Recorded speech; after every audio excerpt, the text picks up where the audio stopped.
and welcome to the Trending Now podcast for Friday, May the 26th, 2023.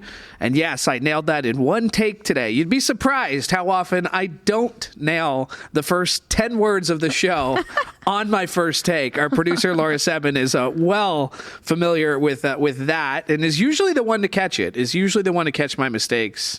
You know, Alex listening in the background are pretty good at catching you too. Oh, I agree. Everybody is very good at pointing out my mistakes. It's very easy to do. We got a big show, lots to get to. As always, a busy week that was on Trending Now, which you catch every Monday to Friday, 7 p.m. on CHCH and online, chch.com. Let's start with this story. A lot of news out of Florida. Mm-hmm. Laura, a lot of news out of Florida. Certain governor running for president. We'll get to that in a second, but let's start with this travel advisories. The NAACP joined the League of Latin American Citizens and Equality Florida in issuing travel advisories for the Sunshine State.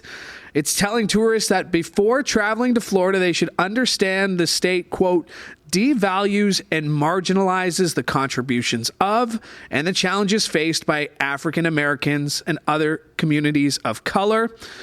Obviously, mayors in Florida cities are saying this isn't true.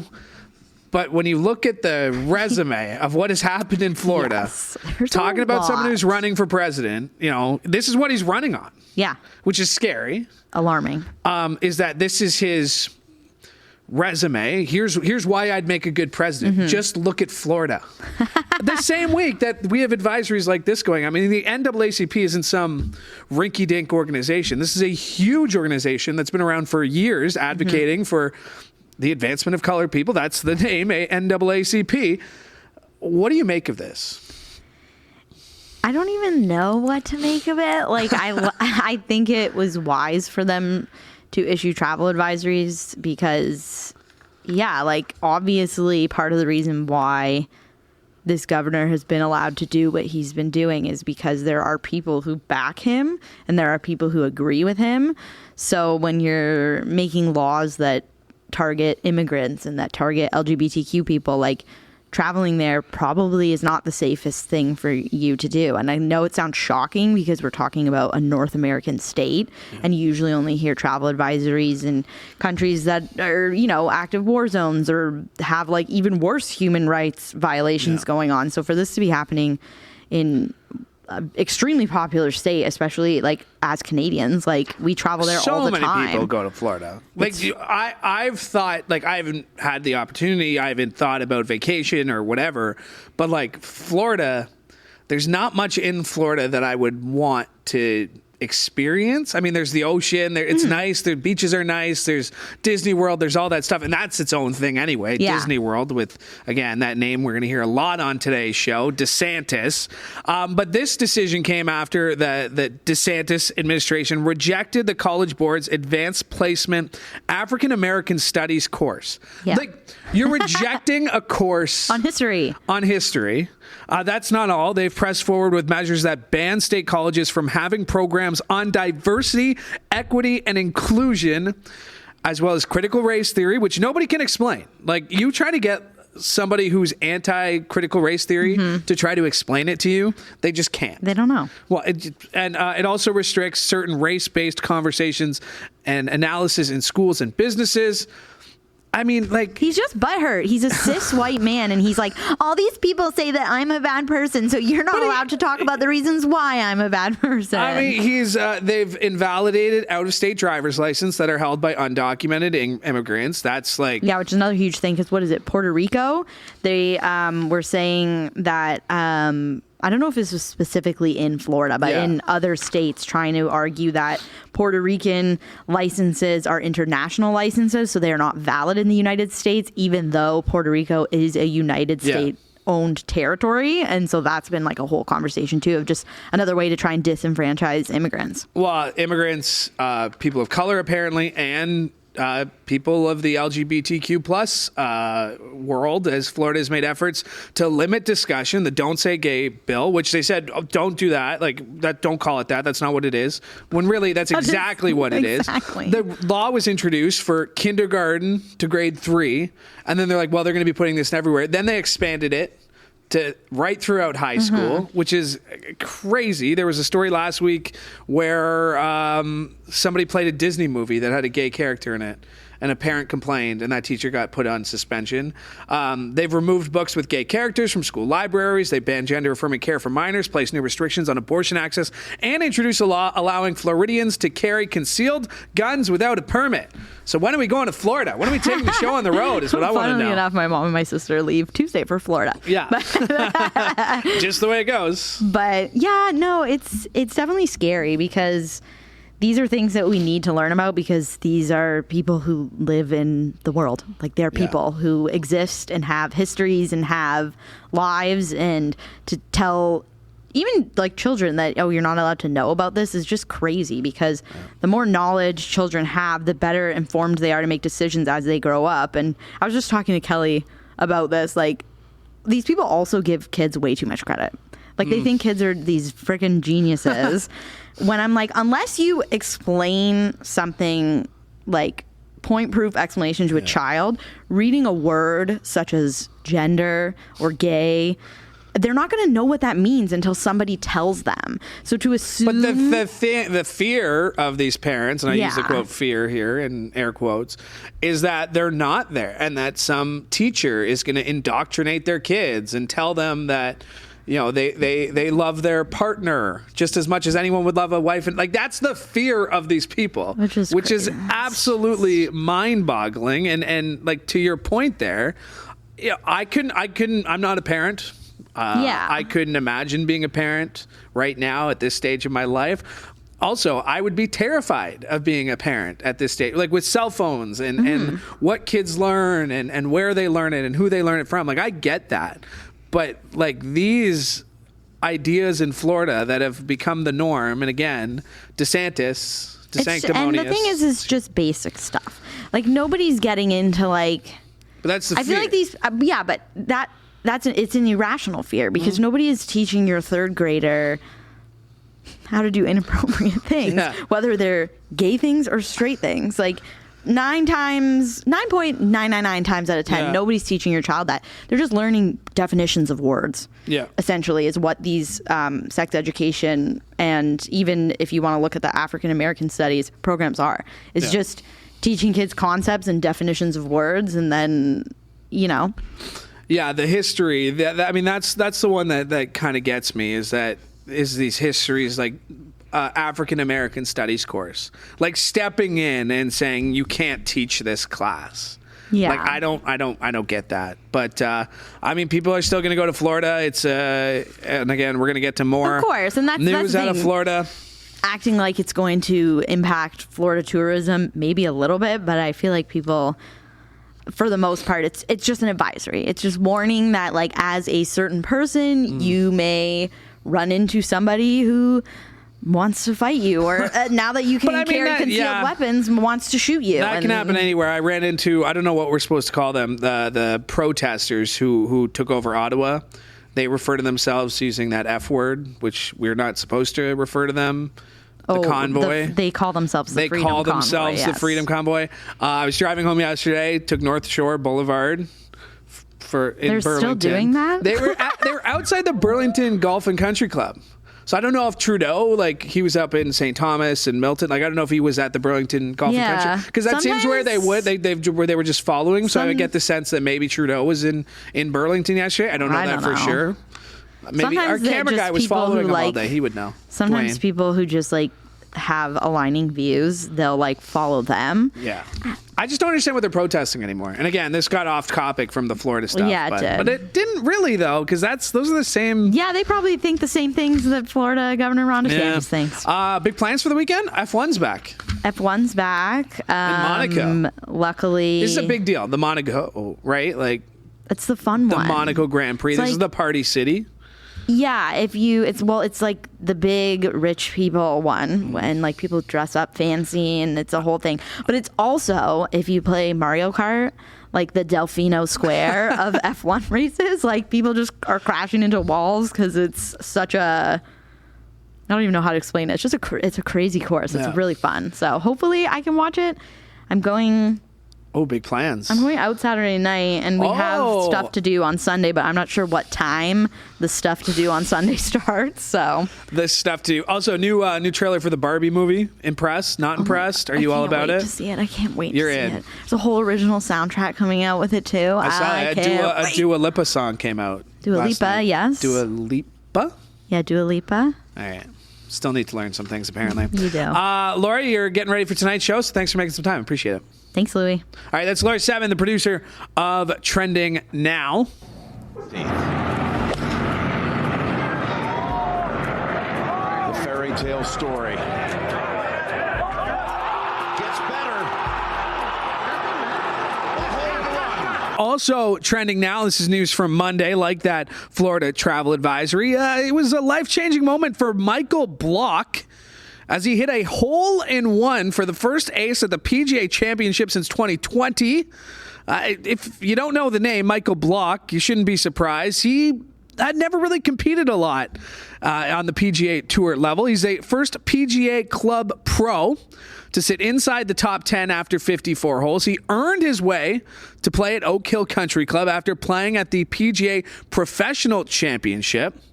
He's also the reigning PGA America Professional Player of the Year. Block finished the weekend tied for 15th. One of the best finishes ever for a PGA professional entry in more than 100 years at the tournament.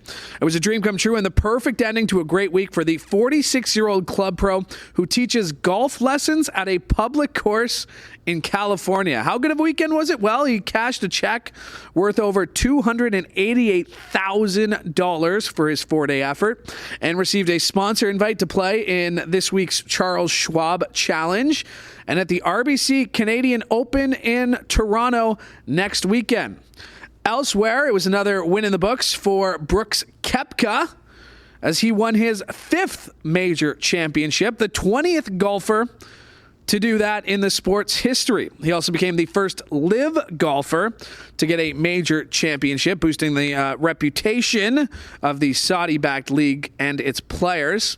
Koepka won $3.15 million in prize money for the tournament. Our friend Manesa Dhanabalan was on this story on Monday, putting her on the spot as she comes into her chair. She's moving it very quietly. She's on the show with us now. Manesa, nice little story you had on Monday with the Michael Block hole-in-one. I know, right? But can you imagine, put yourself in Koepka's just position for 1 second. Can you imagine you just like won, what was it, his 5th? I don't remember. His 5th major. The 20th person ever to win 5 majors. It's a small club, huge accomplishment. And he was overshadowed. Yeah, he deserved to be. You know what? I'm not a big Brooks Koepka fan, and I'm not going to share my feelings about LIV. I think it's golf. Mm-hmm. I think if people like golf, then they should watch it. But Koepka's got one of those things about he's just not a likable dude. Like he's just not likable. Like I watched his there was a Netflix special, right? It was like kind of like the Drive to Survive, but with the PGA Tour, and they focused a whole episode on him. And I just get the vibe that there's just something that does, like I'm happy that Michael Block. I'm happy that Michael Block is taking over. The thing is, I think it's because Koepka's not really a golfer. So Koepka says like he doesn't like doing he's like it's just something he's good at. So I can appreciate that. Like, you know, he's just doing it. Like he's just doing a job. But can you imagine, like, literally, like, what is it? Swing. You should see, like, once we get this podcast up in video form, like, I want to be able to show people what you were. No, I thought it was like a drive or something, right? Yeah, drive. Okay, there you go. Like, okay, drive. And it goes so far into this tiny hole. Like, can you imagine? No. I would literally feel like I'm at the top of the world at that point. I golf pretty regularly, a couple times a month.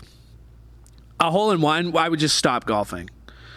I would just stop golfing altogether. I mean, you don't even have to do anything else. No. Like, you've achieved it.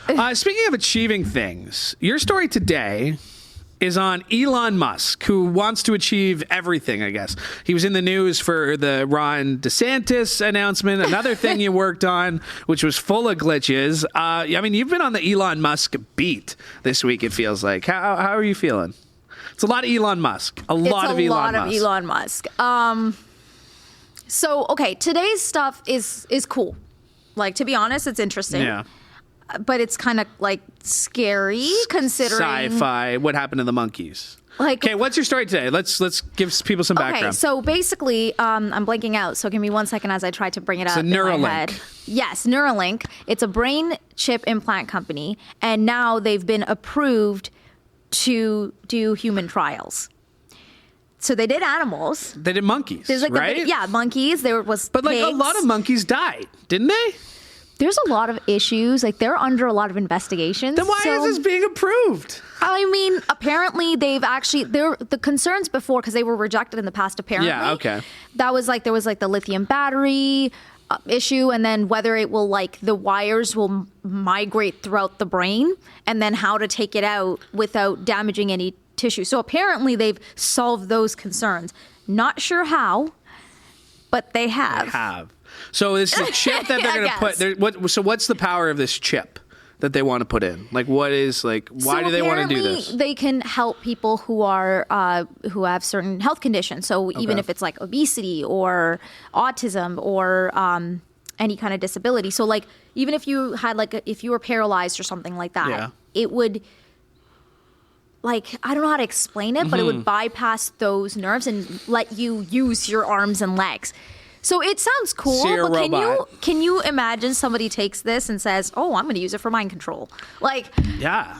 it sounds scary. So the thing about Elon Musk is, and I like every time I see a Tesla or go on Twitter, I'm like, this guy is spread like very thin. I get it, and like he's obviously a smart guy. But at what point does like his pride is getting in the way of everything? Like, how much money do you need to be successful? Like if I was rich, like if I became rich, like if I won Lotto Max tonight, won 60 mil, like the jackpot, you would never hear from me again. And that's with $60 million. Like, what level of money would it take for you to be like, yeah, I'm done? Like, because this guy's got billions. He's messing around with Twitter. I don't even know if He's it's about getting involved. money anymore. Like, is it about money anymore? I mean, he's got a lot. That's what I mean. Like, what are you doing this all for? Power? Honestly, I think he's so afraid of AI. I think this is because I think I read him saying that this was his it's like a way to kind of catch up or like his alternative to AI. I don't know. Don't quote me on it. He's sending rockets to the moon that are getting blown up. Like Tesla, Twitter's a mess. Like, it's awful. Even though I'm on it 24 hours a day. Like, I just don't like. Somebody told me that if you're CEO of this many companies, like if your title is CEO, obviously CEO is not that hard of a job. Because if you can be CEO of 6 companies at once, like nobody has that time of day still have time to tweet, and to have 30 kids or whatever he does. Yeah, apparently. I don't know. He has 30 kids? He's got at least 10. He's got at least 10. Really? Elon Musk? Yeah. I've dedicated way too much time on this show talking about Elon Musk, even though his name will come up again later on. Yeah, I know. Just in a little bit here. Manesa, big plans for the weekend? So many plans. Yeah? Yeah. So I have a wedding on Monday that I have to go to. Monday wedding? A Monday wedding. Okay. Like during the day? It's a Hindu culture thing. Okay. It tends to be like an all-day thing? Yeah. Like, no, it's not an all-day thing, actually. It's literally only just like a couple hours. But like it tends to be, it just kind of goes off of what day is best, what time is best. So it'll be on a Monday, it'll be on a Tuesday. My sister's wedding is coming up on a Friday. Oh, nice. Friday's like going into the weekend, though. Like Friday, I like Friday more. But a Monday wedding is pretty interesting. But a Hindu wedding, like for my sister's wedding, she has to get married between 4:30 and 6 p.m. Why is that? That's the good time. That's the good time. That's the good time. I thought there was like some religious reason for it. It but you're is like, it is. It is a religious reason. Okay, yeah, it's a religious but thing. It's just like the good time. Like that's the best explanation you can give me? Religiously, okay. Apparently that's the good time for them to get married. Oh. It's based off of wow. It's a lot of... Oh, that's kind of cool. Yeah, it's... And when's your sister's? You've been talking about this one for a while. September 1st. September 1st. All right, we're marking it on the calendar. Every weekend is like literally doing something for the wedding. I believe that, yeah. So tomorrow we're like doing some, like I think like dress fitting stuff that she has. Yeah. And then we have to do like a bunch of other stuff. And then Monday we're going to go get a different outfit for her. And it's like, it's getting crazy now. Doesn't this get you excited for your big wedding one day? Or is this scaring you in the opposite direction? It is scaring me in the opposite direction. Yeah. This is because you're the oldest, right? I'm the youngest. You're the youngest. Oh, okay. I got 2 older sisters. 2 older sisters. One of them is married with kids, and the other one is about to get married. All right, so you're next in line. I honestly, when people say that, it just freaks me out. Like, I'm just here, kind of living it day by day. There you go. We'll see. I love it. Well, thanks for doing this. Appreciate it as always. I know you're very busy. Getting back to your Elon Musk story. Less Elon next week, please. I'll try. Okay, all right. I mean, we'll see what's trending. That's the name of the show, Trending Now. Yeah. Oh, yeah, I know, right? Trending Now, the podcast. All right, Manesa, thanks for doing this. Thanks, Louie. And as we continue our look at the week that was, some other stories trending. Let's stay here in Canada, where David Johnston says he's not recommending a public inquiry because the highly sensitive material he is reviewing should not be made public. Yes, as you remember, David Johnston was named the special rapporteur when it comes to the allegations of Chinese interference into our elections. And he says that a formal inquiry is not needed, but he will be holding his own public hearings about the issue sometime this year.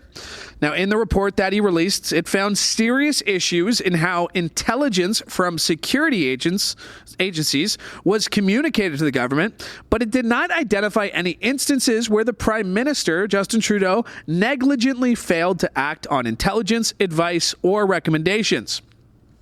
As expected, Conservative and NDP leaders not really happy with Johnston's outcome. But unfortunately, there's no common sense in Justin Trudeau's Ottawa. We see today that his ski buddy, cottage neighbor, family friend, and member of the Beijing-financed Trudeau Foundation came out and did exactly what I predicted, helped Trudeau cover up the influence by Beijing in our democracy. I respect the work of Mr. Johnston, but I disagree strongly with his finding that a public inquiry is not necessary. I disagree. Given how serious the allegations that we've heard, given that it attacks directly people's confidence in our electoral system, we have been calling for a public inquiry, and we remain resolute that a public inquiry is necessary to restore the confidence in our electoral system, to make sure we're showing Canadians that this is something we take seriously, and for people to have an opportunity to see and hear clearly about what's happening and what's being done to tackle foreign interference. It was back in March, Prime Minister Trudeau asked Johnston to lead an investigation into the extent and impact of foreign interference in Canada amid allegations that China meddled in the last 2 federal elections. Johnston said there were shortcomings in the way intelligence was communicated and processed from agencies to the government, but no evidence of negligence from Trudeau or his ministers. Johnston's work expected to continue through the end of October, when he is due to present a final report to the government. And we've been talking about it. Might as well get to it. Can't put it off forever. The other big story this week, it had been talked about for weeks, for months, feels like even for years, but finally, Florida Governor Ron DeSantis made it official, announcing his presidential bid on Twitter. Well, I am running for president of the United States to lead our great American comeback. Yeah, Twitter CEO Elon Musk was hosting a Twitter Spaces event on Wednesday when DeSantis made his announcement, but it was marred by technical difficulties and server issues. The sound kept cutting out, and at some point, it took 20 minutes to resume. Now, Musk claimed the problems were due to a strain on servers because so many people were trying to listen. Governor DeSantis, make this... are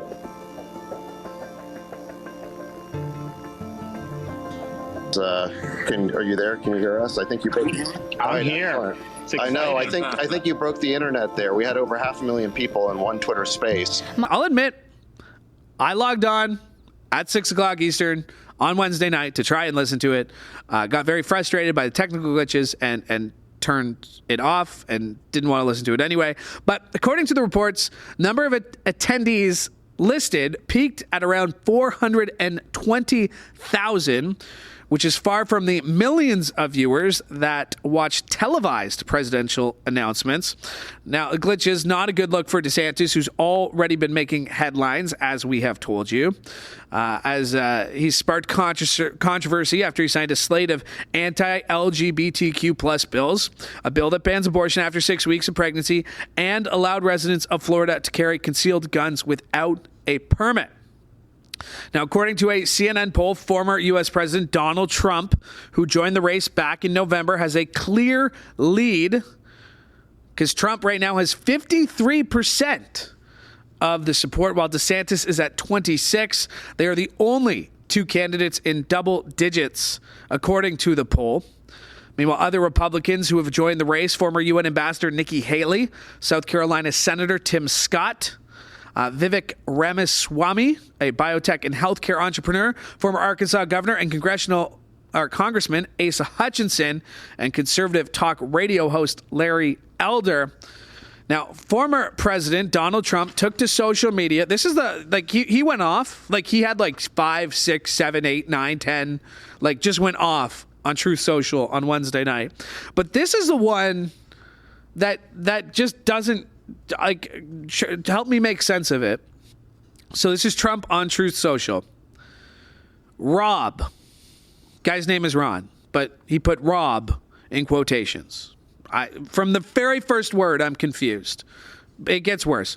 Rob, my red button is bigger, better, stronger, and is working. Parentheses. Truth. Yours does not. Parentheses, per my conversation with Kim Jong-un of North Korea, comma, soon to become my friend. Just think about that for 1 second and try to make sense of it. Rob, my red button is bigger, better, stronger, and is working. Truth, yours does not. Per my conversation with Kim Jong-un of North Korea, soon to become my friend. Exclamation point. That's what the former president, who is the runaway favorite for the Republican race at 53%. What does that even mean? How does he get his name wrong? I get it, Rob. His name's Ron. I'm going to read it again because it doesn't make any sense. Maybe it makes sense to you. My red button is bigger, better, stronger, and is working. Truth. Yours does not. Per my conversation with Kim Jong-un of North Korea, soon to become my friend. I don't get it. I saw it I texted it to 10 people when I saw it and asked somebody to explain it to me, but they can't. This is the first week. This is day 3 of both these men running for president. It's entertaining. It's terrifying, but it's entertaining. So I don't know. Also, sad news this week.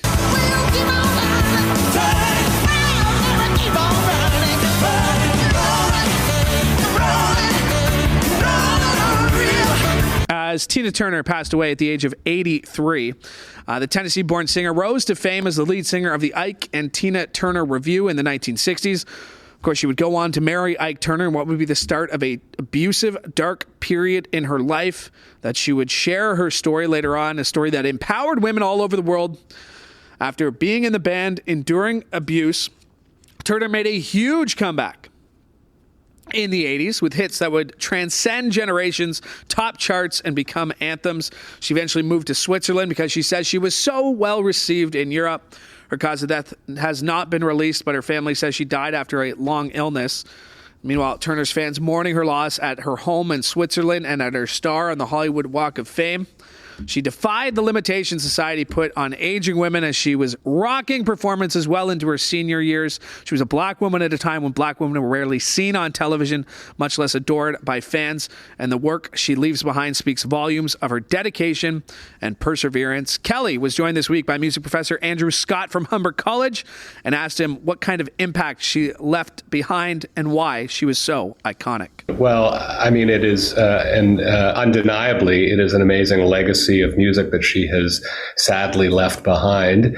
I think we can talk about probably 3 or 4 main areas, but just quickly, of course, There is the early work that she did with her one-time husband, Ike Turner, in terms of the Ike and Tina Turner Review, which was really a fundamentally important band. And the R&B, the Chitlin circuit in the United States, the R&B scene, playing on, jukeboxes throughout the United States, and of course, really galvanizing a lot of British musicians who were sort of American fetishists, rhythm and blues preservationists, and perhaps most notably, the Rolling Stones. And, just a little nod to CanCon, I might also point out the wonderful duet that she did with Bryan Adams, It's Only Love.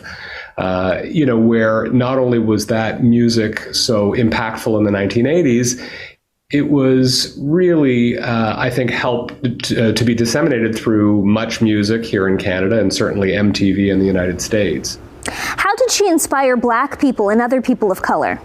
Certainly, I would imagine that Tina Turner was an inspiration to communities of color, in the sense that she was somebody who was had a great deal of reinvention over the as I mentioned, over many aspects of her career. And additionally, I mean, when MTV started out, there were not a lot of African American artists that were featured. Just in terms of a little bit of history, I remember that there was a Rolling Stone magazine in the maybe early to mid 1980s that did a survey of a lot of the Black artists that were being performed on MTV at that point, because of course MTV came, as I'm sure you know, a couple of years before Much Music in Canada, and there really was not strong representation from African American artists at that point. There were a lot of barriers that broke down. Of course, probably the most famous example of this is Michael Jackson and the amazing success that he had with his music videos from around this time, but most certainly Tina Turner with The Private Dancer, What's Love Got to Do with It. Those amazing songs, and that was a real juggernaut of a record. From not letting her age hold her back, reinventing herself, to leaving an abusive marriage. Can you talk about all the ways in which Tina Turner was a feminist icon? And she was really somebody that didn't wait for others, I think, to give her anything. She really went out and sought the kind of success that she ultimately garnered. As I mentioned, she was amazing in the film, as the Acid Queen in The Who's Tommy, and not in a kind of a campy way of like where sometimes you see singers or artists who try and do an acting role and it doesn't really work. I mean, she was really amazing, transformative in that role, and just mesmerizing. So her ability to mix mediums in that respect, I think, was quite empowering and amazing. And so just her ability to kind of move from from R&B to a duo to a solo act to a film actor, to, of course, somebody who really championed and pioneered the medium of music videos, just speaks to her as a real feminist icon, as you point out. And that was Kelly, as she was joined by music professor Andrew Scott, talking about Tina Turner, who passed away this week at the age of 83. Kelly covered that story. She also covered another musical icon this week with, obviously not as sad news. She's not dead like Tina Turner is. but I mean, still sad news for her fans. Yes. Celine Dion canceled a big chunk of her tour. Very sad. And so this was her second leg of this tour. It's called the Courage Tour. She did complete the first leg, which was in North America, but that was before COVID even hit. Oh, really? So she, once restrictions were easing, she, I guess, tried to get back on tour, but kept postponing the dates because, as we now know, she's been diagnosed with a condition called stiff person disorder, which has been causing her to have spasms. Apparently, she says it's difficult for her to walk and to sing in the way that she wants to. So she kept postponing the dates in Europe. And then today we got, final news that the tour, at least this leg, is canceled. And it's sad because, she's an icon. Absolutely. And she says, this isn't the end. Like, she wants to get back out there, and she's getting treatment and hopes to be back soon performing. But you could tell in the video that she released 5 months ago when she spoke about her condition for the first time that she was just so emotional about it, and obviously something so difficult for her. And obviously someone who loves performing, though, right? I mean, she had a residency in Vegas. Yeah. Like, obviously performing is something that keeps her going. This stiff person syndrome disorder, it's exactly what it sounds like. Like, her body gets rigid. She'll have spasms. Everything's made uncomfortable. I mean, like, I couldn't imagine, a 2-hour show that she'd be able to go out there. I'm sure it's impossible. Celine Dion's one of those people that, like, if I hear one of her songs, then, like, I'm instantly on my Apple Music being like essentials, and then you're just going through and, like, you're finding like a Celine Dion might pop up on the radio, might pop up on my shuffle, who knows? Yeah, well, but then when you hear one, you're like, well, I gotta listen to all of them because there's so many good ones. And today, doing the report on this, I was just, looking for music to include, of course, and I was just in a hole for like an hour because it's like hit after hit after hit and classic. She's such a good performer. So hopefully she gets back to it soon. Sad news, and of course a proud Canadian, and obviously someone who's had quite a few struggles in the last few years. Yeah. Their husband passing away and all that stuff. But Tina Turner too. I mean, obviously sad news there. Absolutely. A legend. Should we shame our friend Manesa, who we kind of put her on the spot and be like, did you know? She's like, I knew of her. Another icon. I did that report yesterday, just about her career and a bit of her life.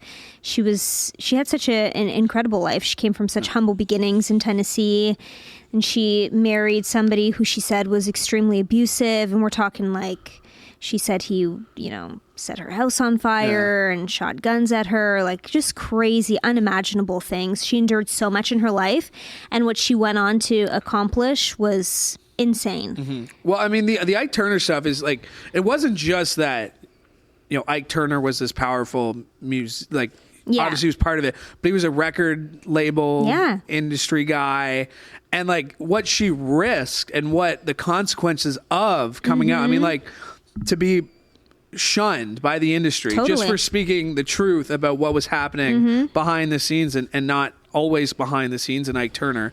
I noticed a lot of people were talking about like it's hard to tell the story of Tina Turner without mentioning Ike Turner. Yeah. Right? Well, that's, she got her start in that band, and he played a big role in her career. We can't deny that. And as you said, what a risk it was to leave him and to know that this could be the end of my career because of this too, And then to come back like in the 80s and 90s when she wasn't a young woman then at that point, right? I mean, we're talking 40. She was already into her 40s by then, and then comes out with just a string of monster hits. Banger after banger. In an era where like bangers were like Michael Jackson was like the king of pop, but then you had Tina Turner right there with him. Yeah, so good. That was another one. Honestly, the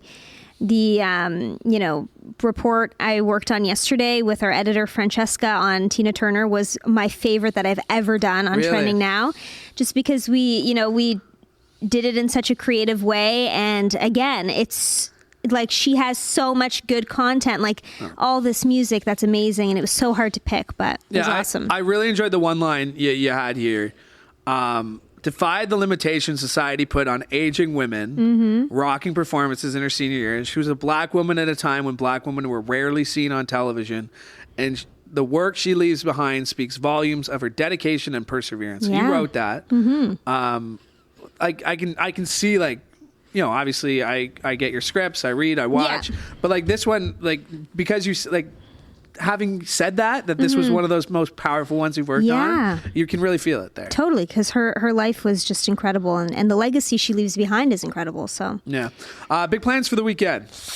No, I think we might do some gardening. Oh, okay. I think it's time to get the veggies in the garden. That's what they say after the 2-4 weekend. Yeah. There was even a risk of frost this week. I know, because we were going to do it last weekend, but it was cold. Yeah. And so we're like, let's push it one more. We can't keep pushing it, so it's got to be this weekend. It's supposed to be a beautiful weekend. Nice. Beautiful weekend to be either outside gardening or here at CHCH. Like you. Like me. Oh, I mean, but I did check the forecast. My days off next week are supposed to be very nice. Oh, good. And it's supposed to get hot, like 33, I love 34 it. next I'm week. here You're for all it. in. You're all in for it. Kelly Botelho, appreciate this as always. Thank you. That's Kelly Botelho. My thanks to her for joining me. My thanks to Manesa Dhanabalan and Laura Sebben as well. And my thanks to you for joining us on the Trending Now podcast. Make sure to like and subscribe so you never miss an episode of this show or any of the other shows we might have for you one day on the CHCH podcast network. I don't know. Maybe. Might be something working behind the scenes. Who knows? All right. I'm getting out of here. Have a great weekend from all of us here at CHCH. I'm Louie Butko. Hope you have a great weekend.